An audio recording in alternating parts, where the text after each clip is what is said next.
కులగణన చేయాలని మోడీని అడిగానని చెప్పారు రాహుల్ గాంధీ. ఈ దేశంలో ఎవరికి ఎంత వాటా ఉందో తెలియాలన్నదే తన కోరిక అన్నారు. కులగణన చేయబోమని మోదీ ఆర్ఎస్ఎస్ స్పష్టం చేశారని రాహుల్ చెప్పారు.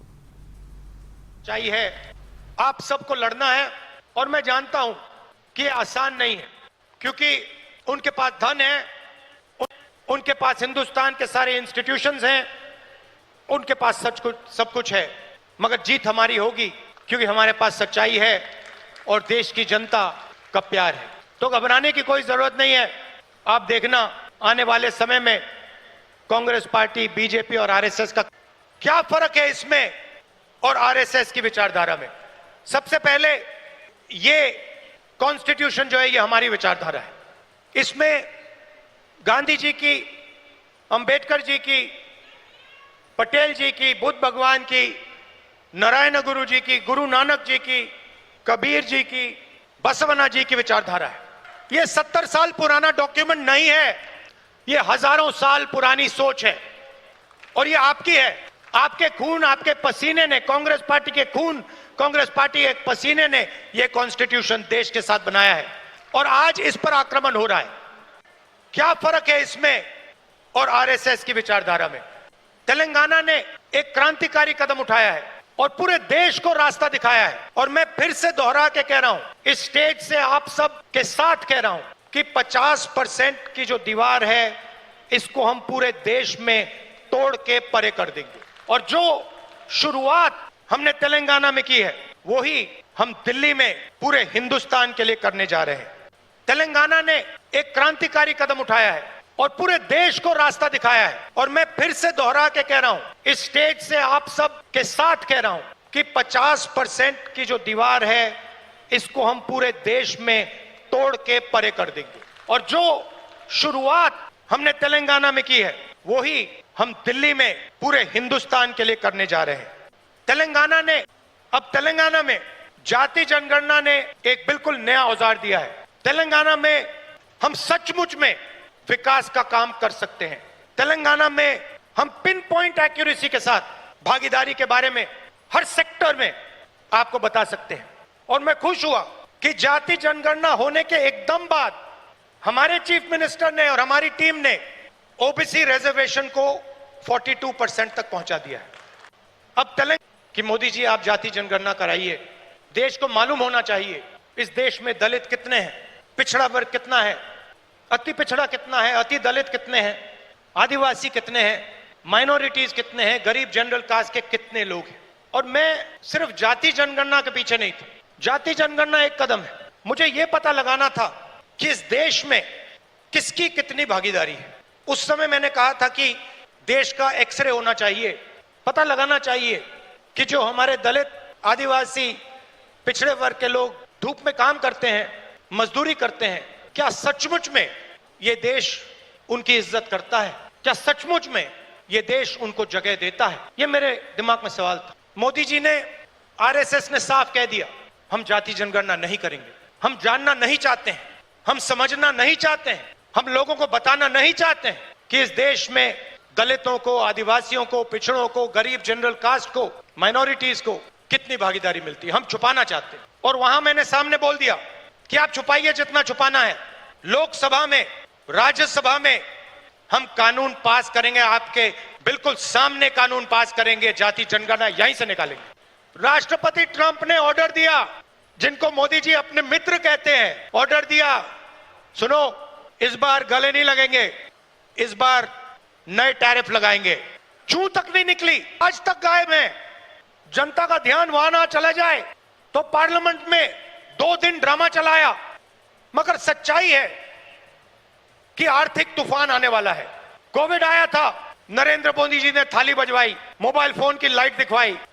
अब आर्थिक तूफान आ रहा है, सामने है. करोड़ों लोगों को नुकसान होगा.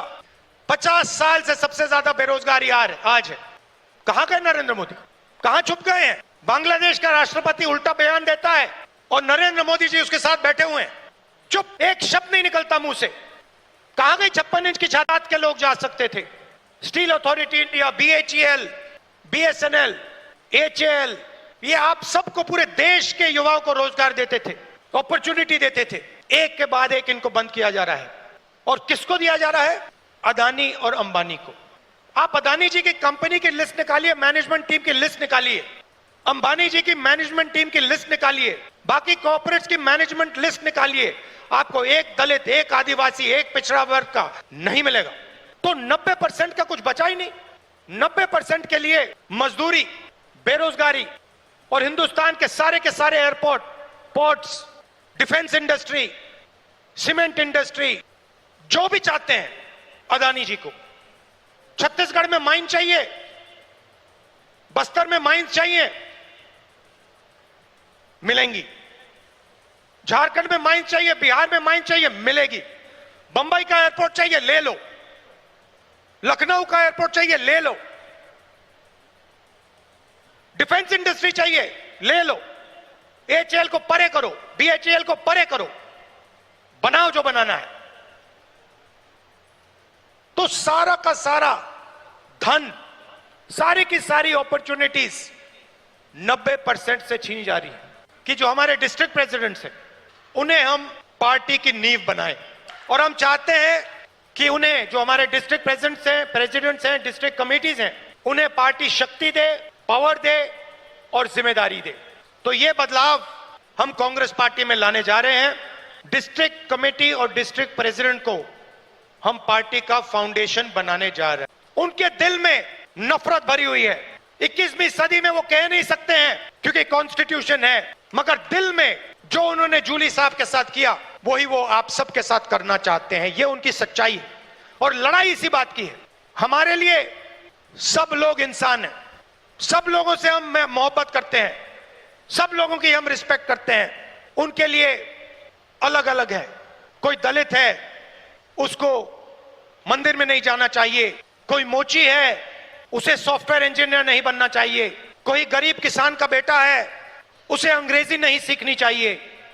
ऐसा हिंदुस्तान हमें नहीं चाहिए और हम होने भी नहीं देंगे। टीकाराम जूली हमारे सीएलपी हैं, राजस्थान के, दलित हैं, मंदिर गए थे।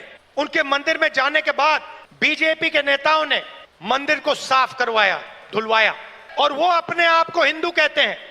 एक दलित व्यक्ति को मंदिर में जाने का अधिकार नहीं देते हैं और जब जाता है तो फिर मंदिर को धुलवाते हैं। ये हमारा धर्म नहीं है, ये हमारा धर्म नहीं है। हम भी अपने आप को हिंदू कहलाते हैं, मगर ये हमारा धर्म नहीं है।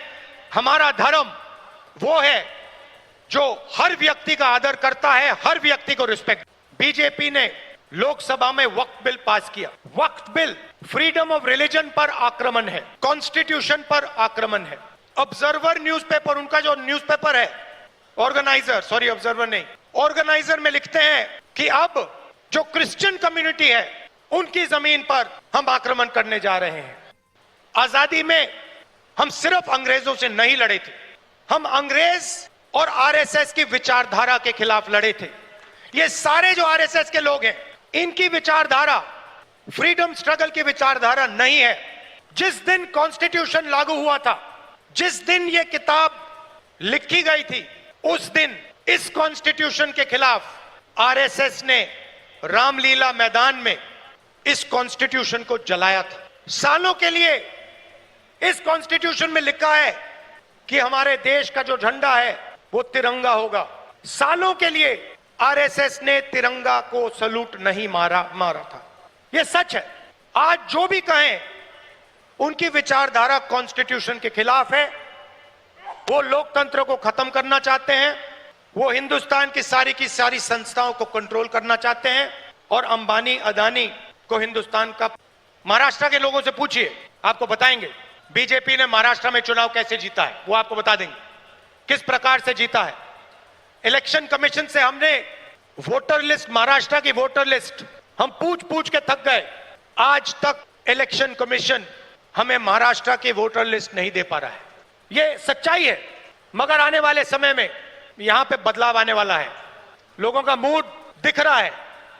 महाराष्ट्र के लोगों से पूछिए, आपको बताएंगे बीजेपी ने महाराष्ट्र में चुनाव कैसे जीता है, वो आपको बता देंगे किस प्रकार से जीता है।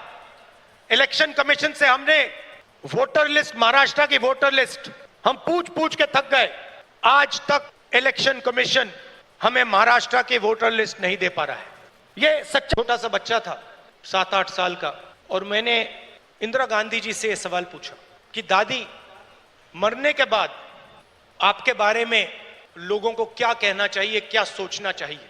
जानते हो इंदिरा गांधी जी ने क्या जवाब दिया, जो मुझे आज तक परफेक्ट जवाब लगा। उन्होंने कहा, राहुल, मैं अपना काम करती हूं, मरने के बाद लोग मेरा क्या सोचें क्या ना सोचें मुझे कोई फर्क नहीं पड़ता है। मुझे इंटरेस्ट अपने काम से है, और अगर पूरी दुनिया मेरे मरने के बाद मुझे भूल जाए वो भी मेरे लिए मंजूर है, अगर मैंने अपना काम पूरा किया। तो यही मेरी सोच है। लोग क्या सोचेंगे क्या नहीं सोचेंगे मुझे कोई फर्क नहीं पड़ता। सच्चाई क्या है और मुझे क्या करना है वो मैं करना चाहता हूं। छोटा सा बच्चा था। क्या फर्क है इसमें और आरएसएस की विचारधारा में? सबसे पहले ये कॉन्स्टिट्यूशन जो है ये हमारी विचारधारा है। इसमें गांधी जी